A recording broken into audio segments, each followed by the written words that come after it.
Comment facilement influencer la réalité sociale? Eh bien, grâce au paradigme. On a vu la semaine dernière le paradigme de la justice restauratrice et puis celle de la justice rétributive et utilitariste. Ces paradigmes donc influencent la réalité sociale au travers de constructions intellectuelles, donc théoriques, réalisées généralement par un groupe de dominants. Cette réalité sociale, cette construction sociale, elle est initiée par exemple par des chercheurs. C'est un exemple.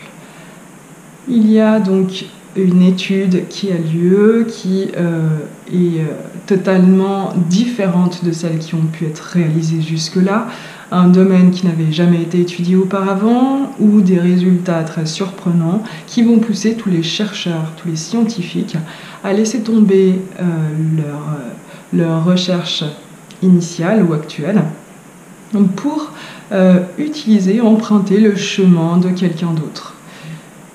Eh bien, de la même manière, les gens sont influencés par ces paradigmes, par ces constructions de la réalité. Ils le sont de quelle manière? Eh bien, sur le chemin des gens, on a semé du sens commun, des habitus, des normes formelles et informelles, et c'est à l'individu de récolter, donc de se laisser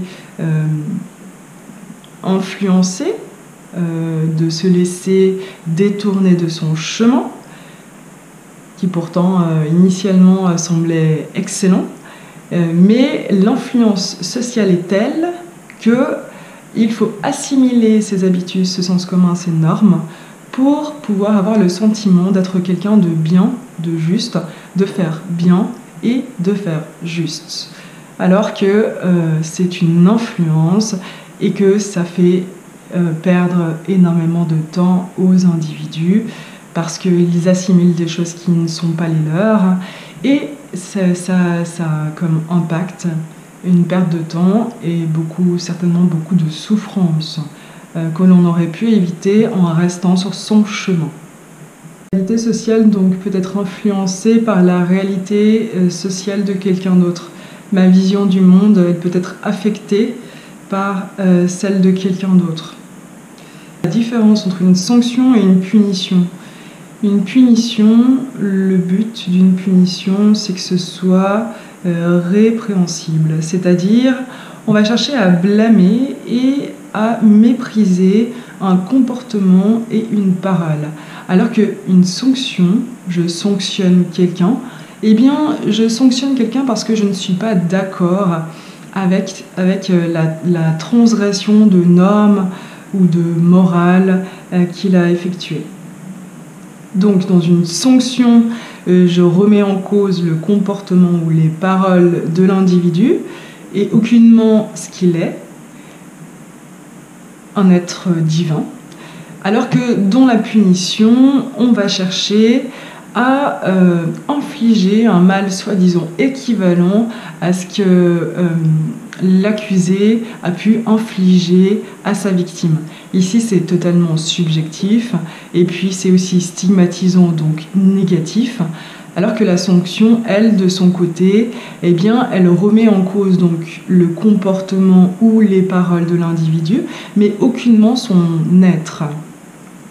Donc, on va chercher avec la personne ou avec l'enfant à lui faire comprendre que son comportement n'est pas acceptable parce qu'il ne respecte pas l'autre, parce qu'il cause du tort à l'autre ou parce qu'il se cause du tort à lui-même. Et on va chercher donc avec cet individu à faire en sorte qu'il puisse réparer son acte. Ici, c'est donc responsabilisant et c'est positif. La sanction s'intéresse donc à l'acte déviant, alors que la punition s'intéresse au fait de blâmer et de mépriser l'individu.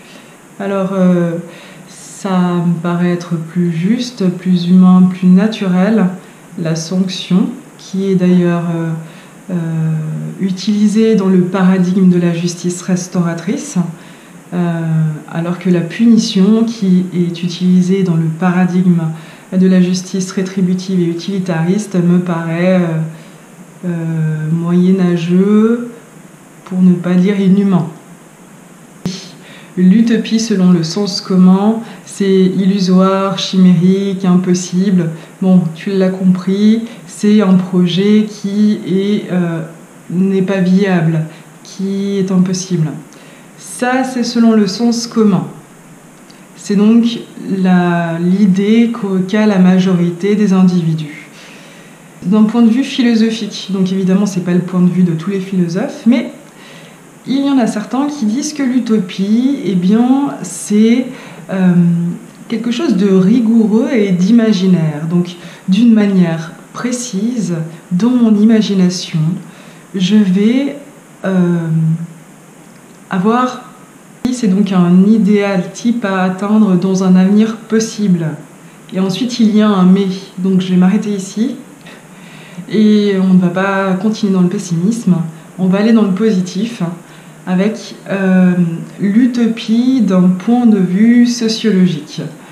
Eh bien, l'utopie sert avant tout à innover. Ça sert à se détacher de tout ce qui ne nous appartient pas finalement. Des normes formelles, informelles, des habitus, du sens commun et puis des paradigmes qui ont été semés sur nos chemins. Est-ce que l'on a fait preuve d'utopie quand on a créé la Déclaration des droits de l'homme et celle des enfants? Est-ce qu'on a fait preuve d'utopie? Est-ce que c'était impossible quand on a créé ces déclarations? Je pense pas. Je pense qu'il est possible d'atteindre l'égalité pour tous. Le respect pour tous, le droit de vivre convenablement pour tous. Merci d'avoir écouté la chaîne de déstructuration des idées reçues.